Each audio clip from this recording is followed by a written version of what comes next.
Hey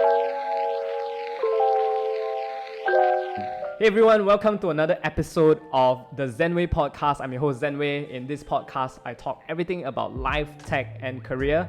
I spent the last decade at the intersection of social sciences and technology.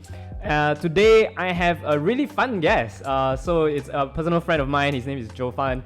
I wanted to talk to him because of, similar to a lot of the guests in the past, he's gone to do quite a few things in his career, but he graduated with something that, we wouldn't expect what he's doing today as well, right? So, without further ado, we're just gonna jump right in. Joe Fan, why not you introduce yourself to the audience really quickly? Cool. Hi, my name is Joe Fan. I was a law graduate, but I ended up in the startup world. I'm currently head of product of Oyen Insurance, which is a digital insurance setup, basically, where I work with the engineering team and we do apps. Yeah, and it's not just any, conventional insurance. It is actually pet insurance. That's right. Yes. So we'll talk a little bit more about Oyen because I really love the name. And also, perhaps a little bit about, some interesting things you have learned about the industry as well. Sure. So I think the first question is, you mentioned that you're a law graduate and since graduating, you've been an attachment student, but then what I saw on your profile was really you jumped right into the startup scene already, right? Yeah, into Ken Law, into a marketing role, no less. Yeah. Right? So tell us a little bit about what did you experience at that point of time on deciding on that path, because there's so many different paths you could have taken as well. Right? That's true. So, it's actually at that point of time was not such a big transition for me as well, because it was right after I did my CLP and it was waiting for results time, and we had this idea with a bunch of friends, and connections between connections, and there was this idea where they wanted to do a legal tech startup, which was called Ken Law, and it's still legal. So they wanted to find somebody with a legal background and also kind of like interested of experience with the innovation side of things, or just building things or pioneering things from scratch, right? So I had some experience there already in my uni life. So we thought we were all perfect fits to do this, and because the other two co-founders are not law people, they needed someone with a bit of a law background to come in as well. So that's where it started. Ken Law, the idea was basically a lawyer discovery platform. The idea really, the problem statement here is access to justice, which I'm very passionate about as well, because I have an NGO background in the human rights kind of area and all that. And I felt that it's true right now, you cannot really find a lawyer in Malaysia in a very easy sense. You can actually find burgers much easier than if you find a lawyer. You can just go online, check a burger, look at the rating, and this is the one I'm go to. But for a lawyer, you need to ask a friend. And most of the time, the guy is not even practicing in the area you're looking for in terms of your problem. So that was a real problem, I think, especially even for those that are, lower income and all that. So I felt that the real call to actually work on this project. And yes, so happened it was a marketing role. To be honest, when you're an early stage startup with like 3 or 4 guys, everyone has a main portfolio, but you do everything anyways. For sure. Right? Yeah. So for me, it was natural to take up marketing because I was already, I do a lot of comms in my student life and all that kind of stuff. As a law grad, I write a lot as well. So that was a natural, you do the marketing thing, and that's where I started to go in marketing, pick up the skills from there. Goal was to solve the problem. So whatever it takes for me to learn to run this, I started being resourceful and learning these things up from scratch. Yeah. I think the problem of that you just described, right, being able to find a lawyer is actually kind of harder than you finding a burger. I think it's still true today. Yeah, it is. My experience with dealing with lawyers are unfortunately not very differentiated, number one. Right? I really don't know what the difference is between a person A to the next person. It's always true, I guess, it's always very transactional. Yes, correct. And fingers crossed it will be transactional because maybe I got into trouble, that's why. So that's the kind of stereotype that I have, right, when it comes to different law firms. So it's really interesting that you guys wanted to solve that.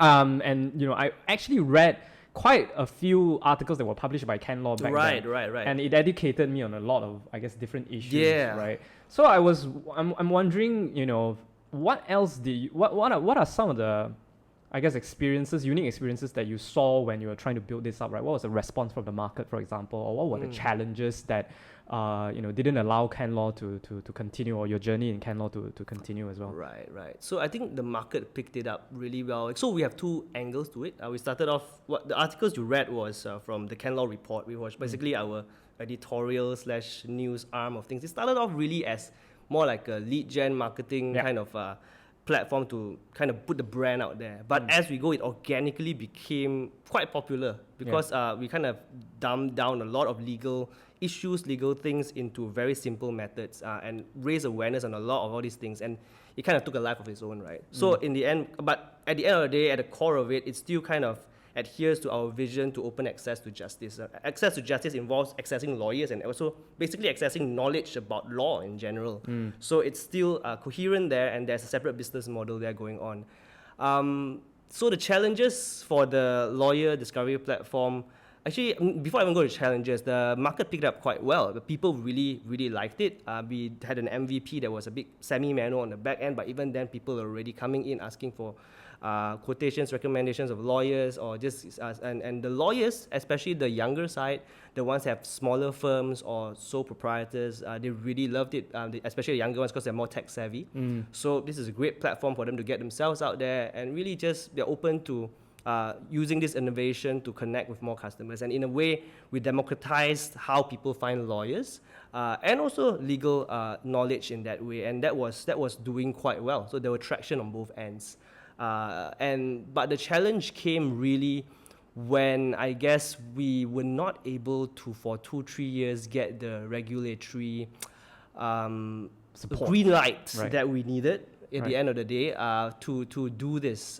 Because even though from the very beginning we did ask, because I have connections in the regulators, which is the Bar Council, we already tried to engage them and all that. But I guess the approach they took was a bit more old school. They unlike Bank Negara, for example, that has a sandbox for fintech, they don't actually actively want have any platform to facilitate innovation. It's more like, okay, you do it, and based on our law, if you go against it, we will just sue you. And that's the approach they've taken, which is not wrong, it's legally correct. But I guess it doesn't create space for innovation in that sense. So we keep trying to engage, and we didn't get much response officially, even though, I mean, there were a lot of talks on the personal side, but we didn't get any response officially until about 2 years in, maybe. After we got a lot of traction, we were actually out there in the market, we are known, and then we received a cease and desist letter. And basically they said what they were gonna do lah.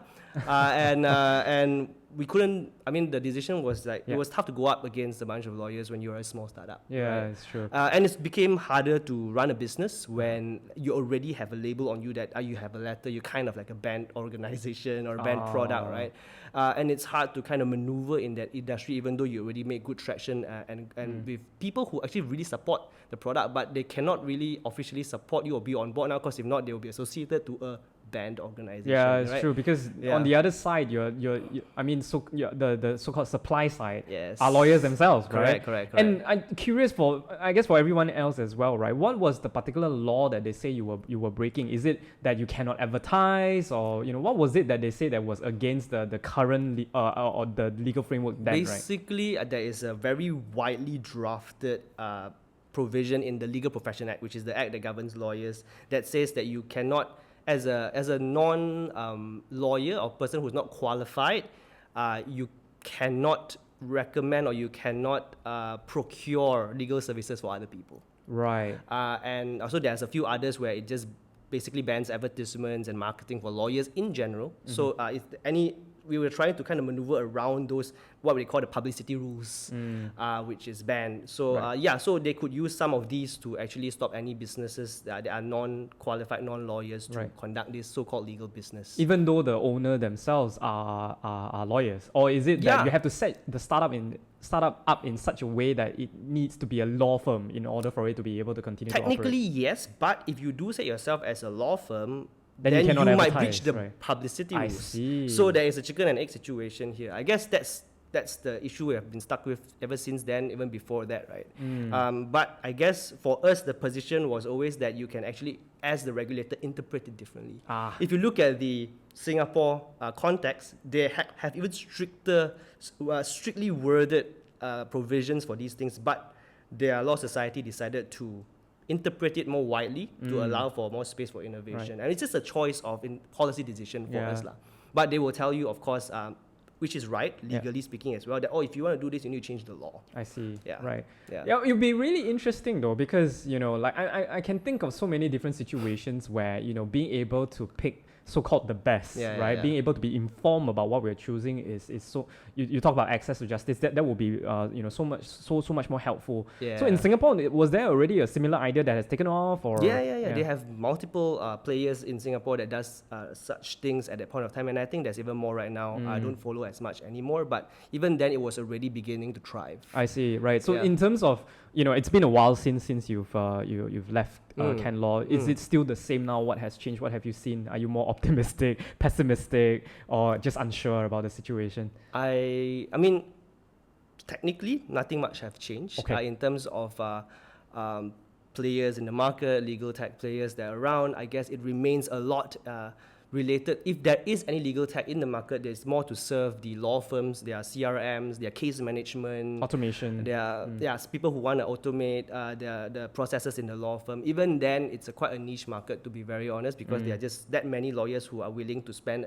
or invest an amount to kind of digitize their practices. So that remains that kind of scene we have here in Malaysia. Yeah. That's really interesting, because having a very heavily regulated industry itself, I'm sure there's a lot of lessons that you kind of needed to kind of you mentioned maneuver as well, right? Looking back, right, are there any hard-learned lessons that you probably brought with you to your next venture, which is into probably a little bit more popular, or to the layperson, which is DG and DGX, right, telecommunications Telco. company. Any hard-learned lessons that you brought into DG and DGX?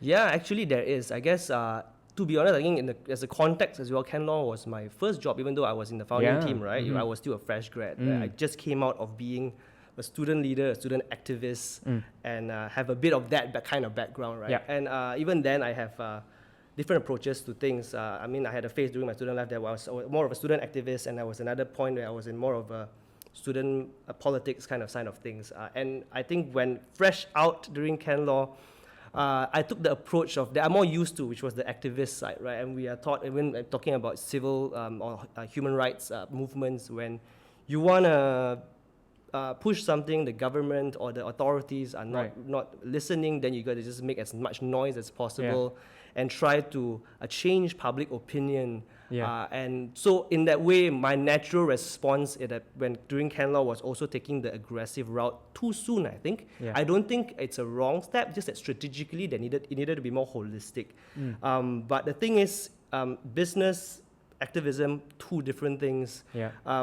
I could rally a lot of support or whatever, but at the end of the day, young lawyers or people who are most impacted or who will benefit from this are paid salaries from their, I guess, the older employers who are more, clients, I guess, are the authorities of the day, right?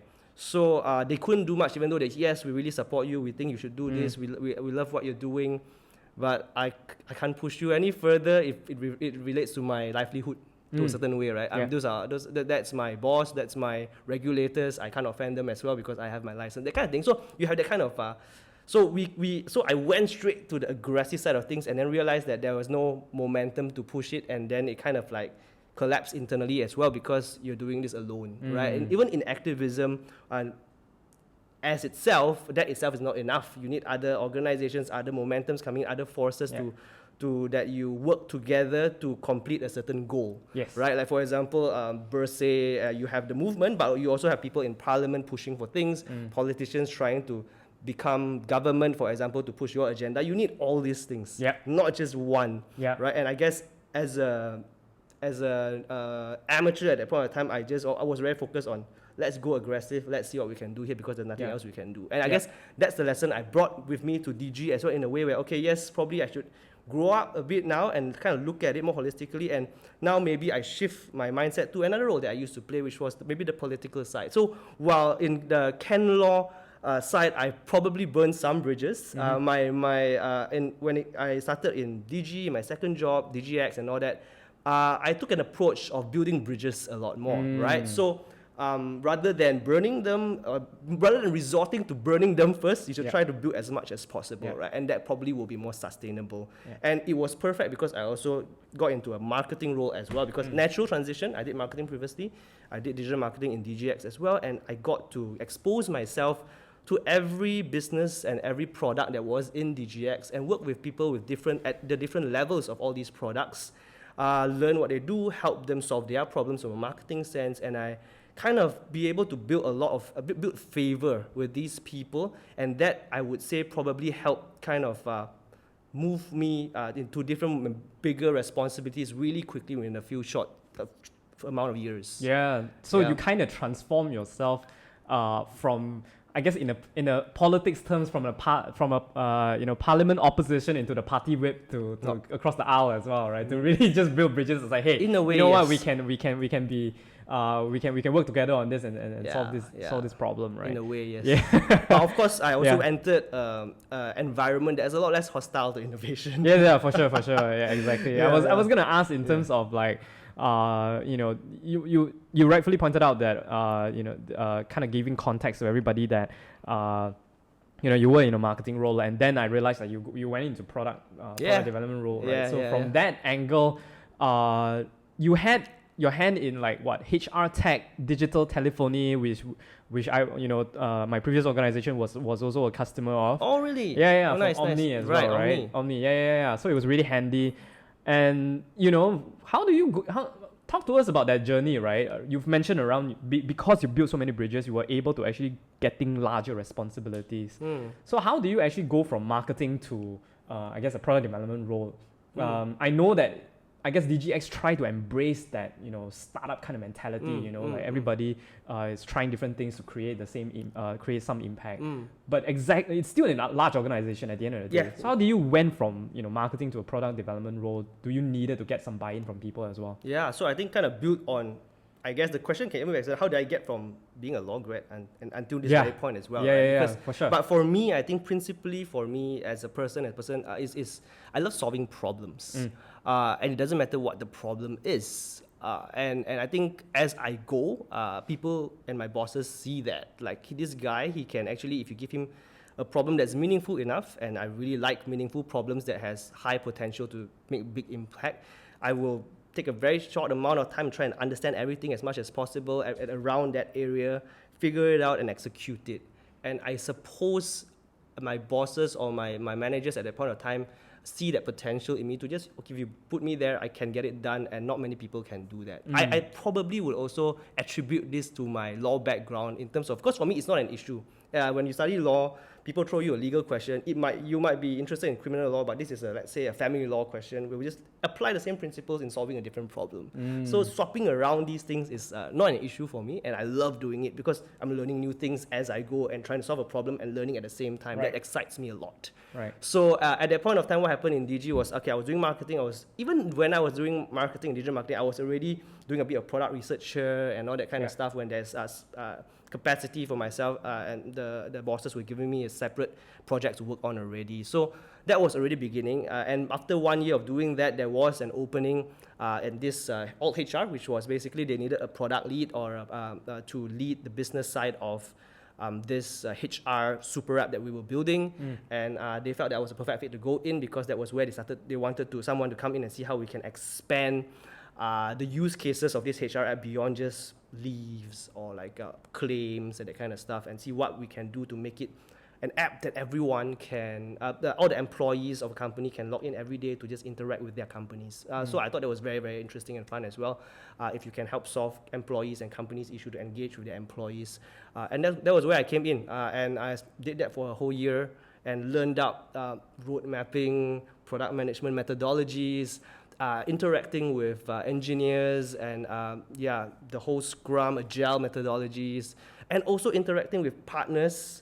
I think there was one point I spoke to you as well. Yeah, for sure. Because you were looking at expanding the product proposition. Yeah, right? correct. So just learned a lot in that year. It was very exciting. Yeah. I think it's really interesting because it is such a kind of like broad spectrum, right? Yeah. That you kind of needed to cover.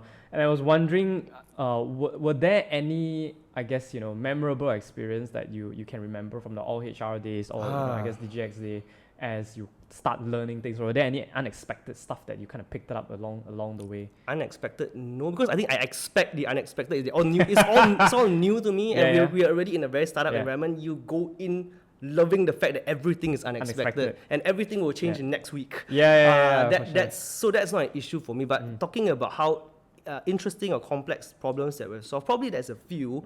One that I really liked in terms of solving a problem was our time tracking feature that we launched at that point of time, when it was related to our Digi stores. You have so many Digi stores all around Malaysia, and at that point of time, people who clock in and clock out, they actually still use the cards and the clock thing. It was an administrative headache for not just the store managers, but even the HQ to keep track of who's in, who's out, who's working, who's not, how much to pay, that kind of thing. And it was at a state where you need to read the cards physically yourself. So some manager need to come in and then look at the cards and then track it and all that.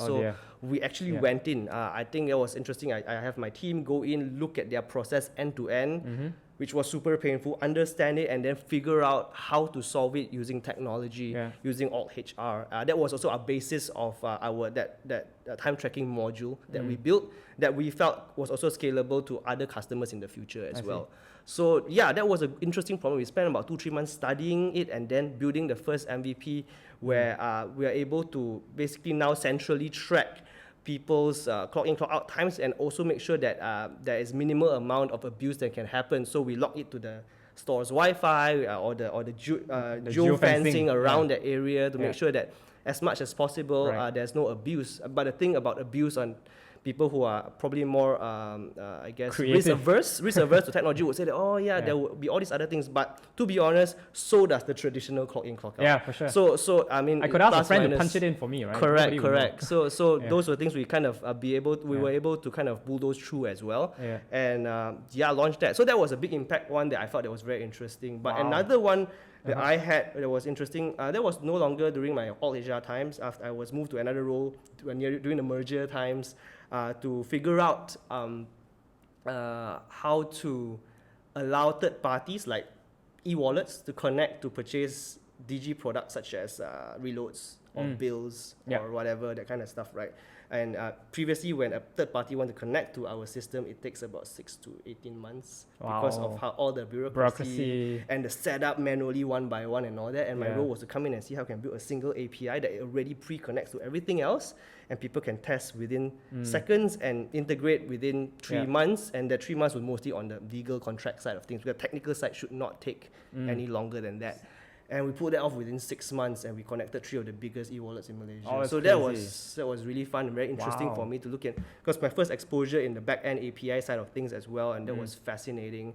But the impact was also massive, so that was very fascinating. Wow, that's really crazy, because you're literally looking at getting deeper into the technical aspects as well, right? And I'm pretty sure, as a fellow geek as well, that must be really, really interesting to kind of really just solve those kind of problems. So that's why it's the problems that fascinate me. It doesn't matter what it is.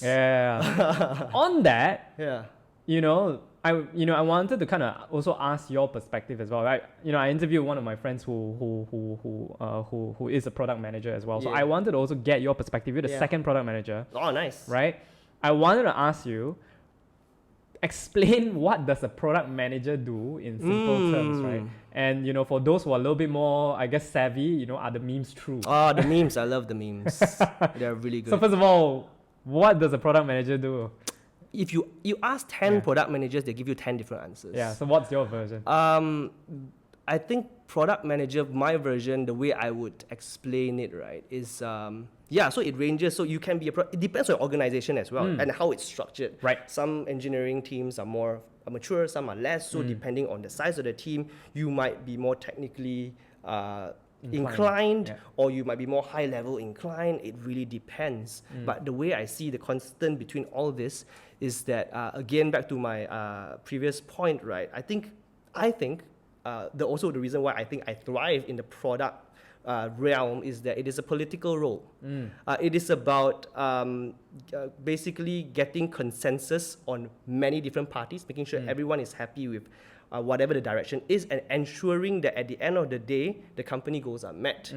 So yeah, it's about making everyone, not to say happy, but gaining consensus that everyone's happy, that okay with a certain direction it's taking. Because like, for example, let's say management might say, okay, I need this done and I need this built within the next 2 months. And you already have a roadmap built for that 2 months. Your product managers might not be happy, your engineering team might be, I'm already working on this, so that means I need to drop that, or that kind of thing. So you need to manage those expectations of those stakeholders to ensure that we reach a middle point and the goals of the company is also met. This can also extend to things like to other people, like maybe customer success team or the finance team that has interactions with the product team to ensure that everyone is on the same page, and and the morale is maintained, and the company goals is still achieved. So I think on a very high level, I think no matter what kind of product manager you are, that's what you do. Yeah. It's kind of like really making sure that we agree on how we're going to solve a problem as well, right? Because everything ranging from resource load to how much you want to invest, how technical you want to be, how simple you want to be, which one is prioritized, which one is not. Right? What's in the MVP, what's in the next stage, what we can then go back to the management and say, hey, after speaking to the team, we feel that this is what we'll build first, and then we go to the next. So it's also the product person's role to maintain this peace among everybody. And it's always that, right? Regardless of, I guess, in terms of, I guess just in business in general, or any kind of organization, to be honest, it's always a juggle between resources, time, and quality. I'm curious to kind of hear your perspective around how do we actually then drive innovation when catering to so many stakeholders, right? It is political after all. It is. Right. So how do you kind of prioritize? How do you drive innovation when there are so many so-called business demands that comes in as well? Right? Because I've been in your shoes where there are literally really significant deals that you cannot ignore. Right. These are what pays the bills. These are what keeps the lights on. But at the same time, we've got to drive innovation as well. Yes, that's right. Right. So how do you drive innovation while catering to so many kinds of demands? Right? That's why I think product is also a leadership role where you need a good product person doesn't just take instructions and pass it out. And that's where the memes all come from lah. You're basically a glorified the postman or something like that, right? But a good product manager for me is somebody who is able to capture the business or entrepreneurial side of things, where you can think on behalf of the company.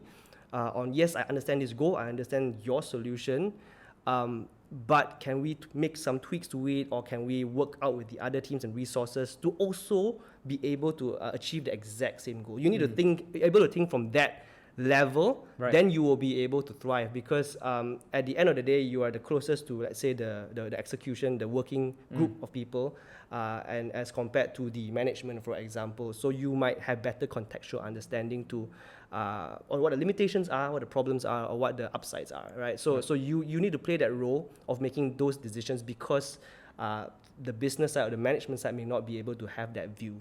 For sure. I agree, because in my previous role, I think I was managing the I guess the product for a short while before our head of product was hired, right? And even after that, I was telling the team that if we continue to not have a stand on how we utilize our resources, especially when it comes to dedicating resources for innovation, we're always going to be swayed by the times, right? So it's really, like you said, a leadership role where can we then, let's say, like, for example, we have 100% of our resources, can we always ensure that we have at least 20%, 15%, 30% that is really blocked off for innovation to protect our roadmap, right? Because what is a roadmap if we cannot really deliver it, and we're just going to be swayed by business demands, because there's always going to be a new request and a bigger deal to chase after. Exactly. And as a product person or a product team, you know best in terms of how to do that. And so you need to make the decision for the business to a certain extent. For sure. Because the business entrusts that upon you to make those kind of decisions. I really like interacting with some of my now ex-colleagues that are able to really explain that concept to the business as well, because if you're not able to communicate, which is why I think it's very apt that you say it's a political role, because you need to be able to persuade the other side to say that why this is important, and the way to do that is to cut through the noise and cut through the priorities and be able to communicate very simply. Right? So on that, I wanted to ask you about the next industry that we've covered so many different industries already, right? So let's talk about Oyen, which is pet insurance. Yeah. It might not be a new thing in Malaysia, right? But it definitely seemed that way. How does it work in a nutshell, right? Actually, it is new. Before Oyen, there was just MSIG that had their pet insurance, and then basically, I mean, it was there, but I guess it wasn't pushed as much, and I didn't have the traction in that sense. That's why Oyen came in, and we actually approached MSIG to be sole distributor of this new pet insurance kind of product. And actually, the way the business is positioned at this very moment, as a, I guess, early stage is as an agent. Right. So we are actually a singular agent to distribute MSIG's pet insurance product to the market, and we scale it through digital means, because I guess previously as a general insurance product, there's not much agents who are keen to push them because of the commission rates and also the value of each particular policy. Oh yeah, for sure. Right. Yeah. So the best way for us, the idea was that if you use to scale it in numbers using technology and distribute it online, and if you can have an excellent customer experience end to end, and you do the startup thing right in terms of pushing and marketing, organic, paid, and all that kind of stuff, you will be able to scale the business as a single agent at a high level. And that's, I guess, something that we have managed to crack in the past 2 years. Right. And in terms of market traction wise, what are some of the trends that you saw? Is it like, people are welcoming of it? What's the, I guess, interest like, right? Yeah. The interest is there. I think especially when we are present, and we're present at most pet expos that happens everywhere, you see people who actually come and learn about it and feel that it's a lot of value to them, because nowadays more and more people own pets. I guess the idea of Oyen came about when the co-founders were inside during COVID, and you see a lot of people started adopting pets. Yeah. And the pets get sick, and the bills got really high. And the idea of pet insurance just makes sense, because you just pay 32 ringgit a month, and you can cover up to a high amount of your coverage, your medical expenses through the whole year, right? So as more pet parents exist in the market today, the demand is there lah. Right. Yeah. So that's interesting. But the next thing that is interesting that we did find out was that most people who buy pet insurance within the age of, I guess, 25 to 35 years old, and this is the first insurance product they've ever bought in their life. Wow. So not even for themselves. It's not even for pet. themselves. Wow. Maybe for themselves is the companies or whatnot. For sure, but this is the first time they're interacting with words like deductibles, co-payment, pre-existing condition, congenital diseases. These are all things that is related to even your personal medical. Precisely. But this is the first time they learn how that happens. And for us, we felt that there was kind of a bit of a responsibility on the end to educate the market as well, that this is how things work. You can't claim because it's like this, and it is exactly the same as your human ones. And perhaps from there, I think we did take it upon ourselves to educate them in the product itself as part of the flows and as part of our customer success team. And maybe the potential here is that in the future we may be able to sell them other products as well if the demand is there, right? Yeah. So that's the idea. I see. And I can only imagine because there's so much there's quite a bit of education that is required, which meant to say your team needs to really understand the product as well. Correct. To kind of build, I guess, the different screens, the messages, the user experience as well, right? Did you needed to also understand how does it work in terms of like pricing and determine how do people even determine the risk factors, right? Because for humans wise, you're talking about age, right? And you're talking about maybe different gender as well. But there's so many different types of pets. Is it currently just cats and dogs, for example, right? So that study of really understanding how pet insurance work, right? What do you learn about it, right? How does it work? So for us, it's not so much on the underwriting part, because we have an insurer and they have the resources to do that. For us as an agent in this relationship, and also as the first mover in the market, we are just kind of working out with our insurer, okay, this is what we think can be done based on our research. This is what the price point we feel the customers will be comfortable with. And then we start working from there, because it's still very new. And as we go, we learn from our our data and the claims over the years, that we can see. We learn more from the data, and then we are probably in the future we will start looking at repricing and all that kind of stuff. But we don't start off as that, because there's no data points. For sure. We are probably the only company in Malaysia that has such data points and on all the different pets, what they're claiming for, how much these bills are, and all that. I mean, I'm sure the vets have it, but it's not centralized. Yeah, for sure. Right. So we kept it simple. We started off with three different plans. Cat has one set of plans, and dogs has another set of plans, and then we started with that first. Right. Because there's no way for us to accurately make any assumptions from the beginning. You've so only now, had past claim data, right? correct. Yeah. So as a new business in general, there's no past claim data. So within 2-3 years, so now we are in the process of looking at the data and see maybe there could be a fairer repricing to make it cheaper for some customers and all that kind of stuff. But that's only something that's happening recently because we have the data to work with. Yeah. Are there like different plans for different breeds? Like there are some. Currently, no. Currently, no. Currently, our plans are just cats, dogs, ABC plan, that kind of stuff. But we are looking into more accurate and more fairer pricing would be on age and breed, and maybe we are looking at that in the future. Wow. Yeah, but that would be better as the time goes and pets age and all that kind of stuff. So. That would be fair pricing for the customers and also sustainable for the business. For sure. Yeah. You must have done a lot of like user research and interviews as well, because so new, you needed to gauge different aspects as well. Any kind of like interesting stories that you found from, I guess, any of your research interviews that you research that you can share? I think, like I mentioned earlier, the most interesting one was the one about people's first insurance. And everything that they learned from the terminologies and all that, and we managed to kind of add value to them in that, and that was very meaningful for me. But yeah, I think that's the main one. Got it. Yeah. And in terms of like, as you know, I guess features that you built for Oyen, right? Because I follow you on LinkedIn as well, and I saw that there was some attempt to kind of put in AI as well, put in different kinds of features that will supercharge the platform to make it easier as well, right? The most interesting feature that we built for Oyen perhaps. Yes, so I think there's one more area that Oyen works on that is very heavily, 70% or probably more of our work that I didn't cover earlier, because we don't just sell insurance, we process the claims as well, and that is. And in fact, the reason why we do that is because we want to control the customer experience.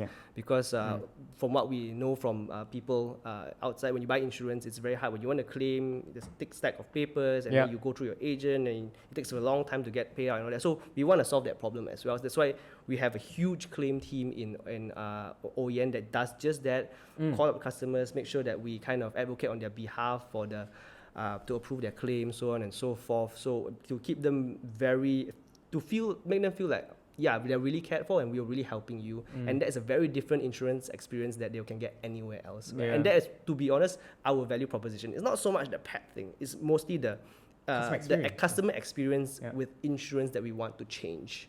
Right? And with that come, I guess, a lot of operational and administrative problems to solve in terms of making sure that this process is optimized.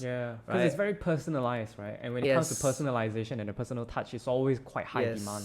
So of course they have to be all pet owners and can actually be able to kind of sympathize with the customers and all that. But other than that, also with the claim, with the sales that are coming in, with us growing, the amount of claims is also increasing, because pet insurance is a very high frequency claims kind of insurance as compared to, for example, car or whatnot.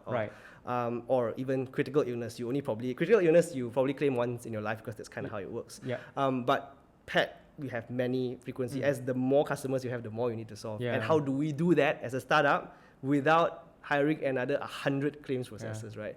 So that as a product team, that's also, to be honest, half my responsibility to figure out the internal operations, how to automate it, how to make it simpler and faster on that end as well. And as you mentioned, one of the features that we built recently was an AI assessor, because they would call me an AI geek or completely obsessed with this generative AI thing in the company, but I'm not apologetic of that. So I was trying to see how we can use that, because the moment generative AI came in, there's so many possibilities. You no longer need to build a lot of things from scratch in terms of code as well. It's a prompt to solve most problems.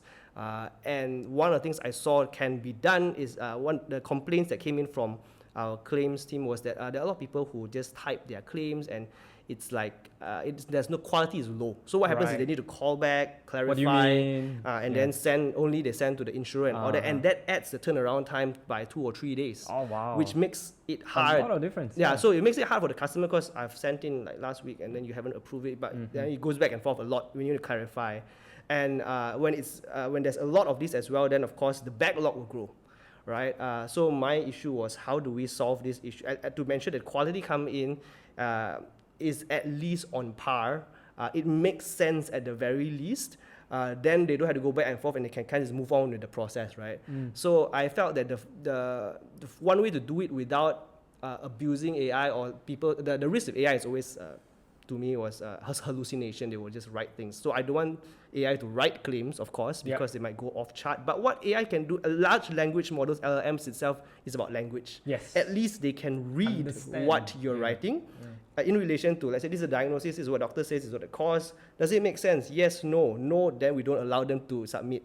Then give them feedback to improve it before we allow them to send. As simple as that. It's a very simple application of AI. And with that, instantly we saw the amount of the bad quality claims coming in reduced significantly. And then they are able to move on with things faster. And that's just one of the many things that we are trying to do with AI as well. And because, I mean, and another thing that I can think of is as well, to simple application is when they process, these are the medications, whatever, symptoms and all that. I just take on their dashboard these diagnoses and generate using AI some of the roughly usually what the symptoms, what the treatment, what the medications for them to quickly just eye and see if it makes sense and it's correct, and then they can just submit. Sure. So rather than taking the effort to call up our own internal vet consultant just to ask about flu and fever, they can do that really quickly, right? So some of the things that I do is that. Yeah, that's really interesting because we work with one of the insurance client as well, right? And you know, we needed to understand what the claim processor needed to do as well. And one of the biggest challenge when we hear on the ground is really that these claim processors they needed to be medically knowledge savvy, and that's not easy, right? So having that kind of like, you know, borrowing the term from Microsoft, having that co-pilot, it's really, really very helpful. Right? Exactly. At least as the first line of guide, you know, first draft and things like that, right? You know, I was on a panel, fortunate enough to be invited on a panel on the application of HR, AI in HR, and one of the questions that was asked, right, was, hey, you know, with ChatGPT coming into play, I can actually almost replace all my junior developers. It's true, right? Yeah. So that can be scary and exciting at the same time. So I was wondering, since you mentioned that you are an AI geek and unapologetically so, what are some of the, I guess, tech development that you know that excites you, you know, currently, right? Perhaps it was further use cases of AI or maybe something else, right? It's definitely generative AI and all the potential there is in that space to reduce the amount of menial work to be done, not just by operational people, but also, honestly, programmers. Like you mentioned, junior programmers. A lot of my junior programmers who are like AI grads and all that, they get very freaked out because recently we also used OpenAI's API to do fine-tuning on our models for exactly this use case, because to make sure now that we have a lot, so how do we make it smarter without increasing the cost? So, and usually they said fine-tuning will take a long time and a high cost using their own GPUs and all that, but it was one single API call to OpenAI at this point of time, and then we took 20 minutes and it worked, and it blew their minds, but that's amazing. So we continue to do this, and for them, to me, what I realized is now that these things that seems very labor intensive is able to be done by AI, they are now able to focus on the high level strategic thinking kind of thing, on how do we structure the architecture that allows for this. Okay, you can generate the codes, you can do the execution of the codes using AI, but it changes how they think about how to organize it in a way, because AI can do it. So it's good and bad. And I mean, it's not bad. I don't see any downside to that, because now they are focusing on more high value items that they can think about at a very young age, because otherwise as a junior developer you're probably there just doing that, right? So it's like any other innovations, you adapt and you get smarter and you move up the value chain. For sure, because as you're talking about that, right? I I remember the the naive conversation that I had during the early stage of my career, and obviously the conversation that we have among fresh grads, right? Because Yeah. I was part of a management trainee program. Yeah. There were a batch of us, 20 over of us, right? And if you ask any of them, right, back then, we'll all tell you like, oh, we want to do like very strategic work, we want to create impact and so on and so forth. And it was probably nearly impossible at that point of time because you needed to learn the ropes. Correct. And you know, the opportunity that you have to be trained on strategic matters are far and few between, Correct. right? There's only one position in that 3-4 person strategy team, Yeah. right? Yeah. And now we're talking about like, hey, if you're able to really generate a set of really clean and executable code within 5 minutes, then can we not think about bigger problems Correct. and harder problems Exactly. to solve, right? Yeah. That's really amazing to Yeah. me. It's your chance to now be creative and innovative because you finally have the space to do that. Yeah, exactly. Yeah, Because- and imagine the compounding effect of that when more people can think about strategic things and let AI do the small things. Yeah. Right? I prefer the optimistic lens to this because I was thinking around. I was listening to this podcast on AI, and obviously there are some different opinion on it, right? More, rightfully so, right? More conservative, more worrying, because they were worrying about how generative AI is just gonna create a lot of I guess fake news as well. True, Because yeah. you can just Hallucination, generate yeah. so much content that are fake and put it out. Yeah. And this term around, the term that was used was really that we might have to declare bankruptcy on the internet because we can no longer discern what is real and what is not because of the amount of fake information that can be put on there. But I tend to believe that yes, that could be true. That is a possibility. May not deny it. But on the flip side, we also have enough good in humanity to be able to find to develop tools to combat that as well. Yeah, correct. Right? Correct. Because if you can find use cases for that, I can find use cases on how we can actually weed those out. Yeah. At the same speed, if not faster than the speed that you put out as well. Correct. Right? I mean, this always happens to any kind of drastic innovation in humanity. I mean, back to my time tracking thing earlier, so people will say, oh, yeah, but then they can do it online anywhere.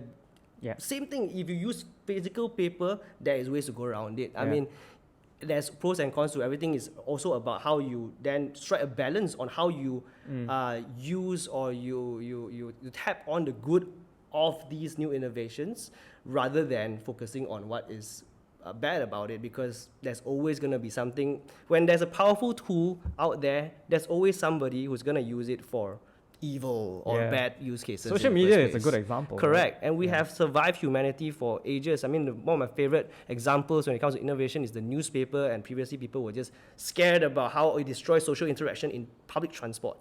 That was during the invention of the printing press. Right? And look at where we are. It will poison the mind as well. Correct. Because, right? It will poison the mind, like people are not going to talk to each other anymore. Correct. So I don't think this is very different from those conversations, because of course, some people will be a bit more wary of things, but as humans, it's really about striking that balance, then using the best out of those tools and move on and progress from there. That's just progress. I agree. I mean, even in the apocalyptic version of that of that person's mind, right? I'm thinking, then on the positive side, the silver lining to that perhaps is really that us as a species will then need to evolve in such a way that we will value the genuinity so much more. We will find ways to really preserve that so much more harder than we are today.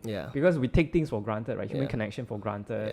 And we can't deny that there are some deterioration when it comes to quality of connection. But I do think that there's just a lot of optimism around creating genuine innovation that are for good as well. So but I think, I mean, for me, sometimes people say it's deterioration, but it could just be evolution. And for most cases, that's true. I mean, talk to me a little bit about that. What do you mean by evolution? Because everything seems to be doom and gloom, right? So in your lens of evolution, what does that look like? Deterioration of communication. I mean, during the times of ICQ, people were like, oh, now people only talks on internet. They only want to type. Or during SMS, now we don't talk anymore. Does it make the quality of communication a lot less nowadays? No, but for the generation at that point of time, it was our mainstream, and it was okay, and it works, and we connected with people just fine, just a bit differently from the previous generations. So I see it as an evolution, but not a deterioration. Right. Right. So in the same way, this applies. Yeah. Yeah. So it sounds, and on a personal level, this is why I said it's going to be fun, because we kind of riffed off different angles of that one question, right? So on a personal angle, because you are it seems like you embody this really optimist lens, and really just exploring, right? Because you love solving problem. You and I are both parents, but your child is a bit older. You're probably not going to be shying away from providing him as much exposure as you can. What do you think about screen time for child development? Do you also think that it's an evolution? Yeah, absolutely. I don't see it any differently from all the other interactions we had. Even when we were younger, we were watching a lot of TV, and people were like, and our parents were like, your brains will spoil or whatever, that kind of stuff. Fine. I mean, it's just really a different mode of communication or learning, right? In fact, to me, I don't limit at all screen time for my child, but what I do, as I mentioned, you need to basically harness the good of it. So how do you do it? Be intentional about it, right? Correct. Be intentional about it. I mean, first of all, practically even, my son doesn't have such a long attention span. He won't be able to sit there for hours. That's probably my luck. So he won't last very long. But number two, what I do is that there are already tools available. There's already tech available, such as I don't think many parents know about YouTube Kids. In YouTube Kids, you can whitelist channels, and only the good channels, or the things you want your kids to see, because otherwise, YouTube is a very scary place. It will bring you to places that you never know exist. Yeah. But even then, sometimes some content can masquerade around if you don't whitelist. Correct. It. But I think YouTube Kids does it quite well. And for example, for me, I would just choose mainstream things like, let's say Sesame Street, Ping Fong, or whatever, or things that are very educational in that sense, and it will just loop around those channels and those areas that are educational to a certain extent. And for me, even to my surprise, before my son even went to daycare, his first few sentences and all that, I'm very confident is learned from some of those content, and I don't see any downsides there. What's wrong if they can learn something new and string good sentences together? Even right now, what my current strategy is, because we don't really speak a lot of Mandarin at home, and we want him to learn Mandarin. So now his YouTube Kids is entirely in Mandarin, no matter what he clicks. And I think he's picking up some of those as well. It's about how you harness the good of technology. That's really interesting, because we have similar problems as well. Not problem, but I guess set up as well, because I'm able to speak Mandarin, read Mandarin, same, and all that, right? Yeah. My wife doesn't. Similar, probably. Right. And we're concerned around like whether he'll be able to come and pick up Mandarin, because we don't speak it at home. Correct. Right? So that's a very interesting use case you just put up there. So do you see him using more Mandarin words or? He doesn't use it, but he definitely understands it. So, because he goes to daycare, and there are other kids that are from maybe China or Taiwan or whatnot, they will speak to each other in their own languages, and it flows. It's incredible. Right. Like, somebody will speak in Mandarin, he replies in English, and he replies in Mandarin. I'm like, oh, it's working. You're not saying this. You're not seeing the blur face. They're communicating well, but in different languages. But I mean, I guess baby steps. They'll get there with more education. But you can use technology for very good use. That's really interesting, because I think we are also kind of like navigating screen time as well, and I do agree that, because I want him to learn about coding. And what is coding without a screen? You need a screen. Yeah, exactly. You need a screen, right? There's no two ways about it. I also want him to kind of learn more about how things work as well, because I think that's a little bit lost. In all fairness, I think that's a little bit lost, because we get it easy, right? Everything just works. So I want him to kind of really have that curiosity on how things work as well. And I think that there's no better form than experiential learning, but also videos that explain how things work. They are so good at the graphics nowadays. Correct, exactly. To be able to really just decompose, you're not gonna let your kid to kind of decompose things easily, right? Not all the time at the very least. So I really, really agree with you. I think recently he learned how viruses spread, and I don't think I could explain it better than graphic visualizations examples. But to be honest, back to that topic, I feel like people are overemphasizing on this whole screen time thing as parents, and I think really if you look at it, just like it's another medium of communication. It's like books. It's like picture books, Yeah. and there's screen, and Yeah. there are all options for you to educate your Yeah. children. There's no difference, and the overemphasis on the screen thing, I think, really takes the Yeah. positives out of it. Right. Yeah, I guess right now, I think, okay, I don't know whether it's the algorithm because, yeah, but it's all around like I guess the possibility of this person having short attention span, ADHD, whatever you call it, right? yeah. But those are inherent, though. Yeah. So that's, I guess, again, to me, if used correctly, Yeah. you can't be lazy about it. Yeah, I think exactly. that's Exactly. really, if there's anything that I learned about it, right? Even at work, for example, for yourself, for example, right? Your own social media consumption, your own, how you spend your time. Yeah. You cannot be lazy about it anymore, right? It's very painful, Yeah. but you cannot afford to be lazy because otherwise it will just go on like And that. it will show, like you can see people's email that's written by ChatGPT and they didn't edit it. you know one. And that's to your detriment, right? It's really how you use it. So I also write things or whatever to start a first draft by just getting a first draft from ChatGPT or ideas and all that. But then I work with it and use it to make it better or inspire myself to write a fresh thing myself, right? So it's how you use it. Yeah, for sure. Yeah, I mean, thanks for sharing that. Yeah. I think it's really insightful for me as a parent as well. We're coming up to perhaps maybe the last section, right? And I wanted to really do this fun one. I tried different versions of it. Right. Talking about emulation, learning from everybody. This is from Tim Ferriss. He asked really high level guests in terms of if you could have a billboard, what would it say? But hey, we're in the tech space. I'm not gonna do that. I wanna say, if you could insert an Easter egg into the most commonly used startup tool, like for example, like Slack or whatever it is, right? And when they find certain things and they open it, it's an image or a message.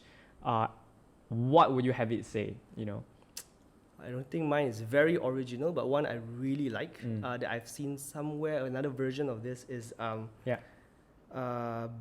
I think Google Calendar or Microsoft Teams. To be honest, I think this needs to be implemented in big organizations where they value the amount of how much this meeting costs by taking the average everyone's hourly rates who is invited in a meeting. It's a Shopify times the amount of time you have there, and then you think about inviting another 30 people in a single meeting for 2 hours. Yeah. I think I really love that.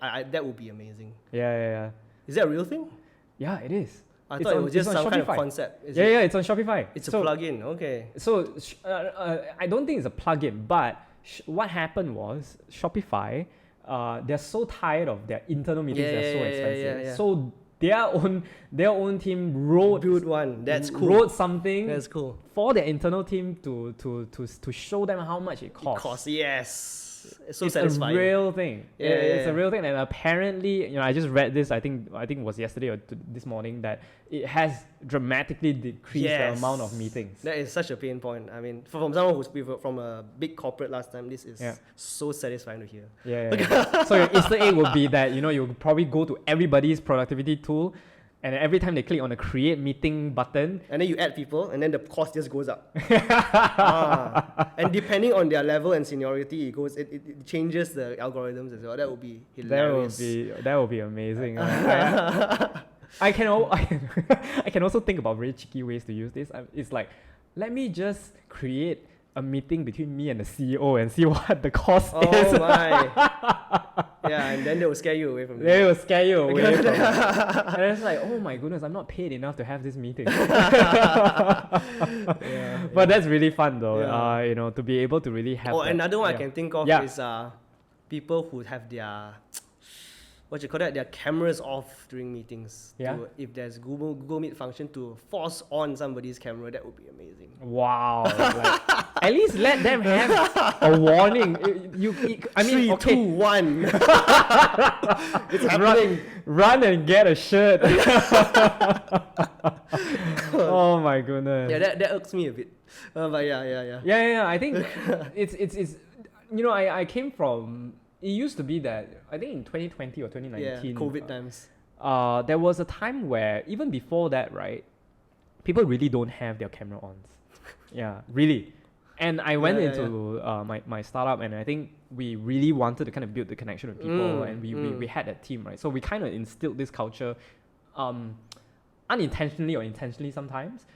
And people by default until today, I'll have my camera on. Correct. I'm just gonna assume my camera is gonna be on. During the COVID times, it's something we forced in DGX as well. Right. Whatever the meeting is, turn on your cameras. We need that connection because it was COVID as well. There was For no sure. actual collaborative kind of experience other than that. So anytime I go to another call, maybe external meeting or something, when everyone's off, it just feels weird for me. For sure. I mean, I learned this. I learned this line from my ex-CEO, and she's always gonna be like, "Oh, I'm not sure whether it's my side, but I can't seem to see your camera." The passive aggressive one, nice. Not really, but it's kind of like trying to tell the other party like, "Hey, Turn it on, man. I have mine on." Right. Let's have that connection. Correct. I mean, you don't have to practice that, but to me, the first meeting, come on. Right. I don't even know what you look like. I don't even know what you look like and stuff like that. If you Correct. can and you're in a position to switch it on, right? Oh, that would be hilarious. That would be a fun one. Just give you 3 seconds to do whatever you need. It's gonna turn on. I'll give you 5 lah. I'll give you 5. I'll give you 5 Fair seconds, enough, like fair 5, 4, 3, 2, 1. It's kind of like your laptop's applying an update, right? It gives you like what 59 seconds. Your laptop will restart in 59, 58. And then the turn off button is disabled. Yeah, for sure. There's no turn off. Nice. Yeah. That would be cool. Jofan, thank you so much for being on the show. I had really a lot of fun having a chat with you, and sincerely appreciate you taking time out of a busy schedule. Yeah, no worries. Thanks for inviting me. This was fun.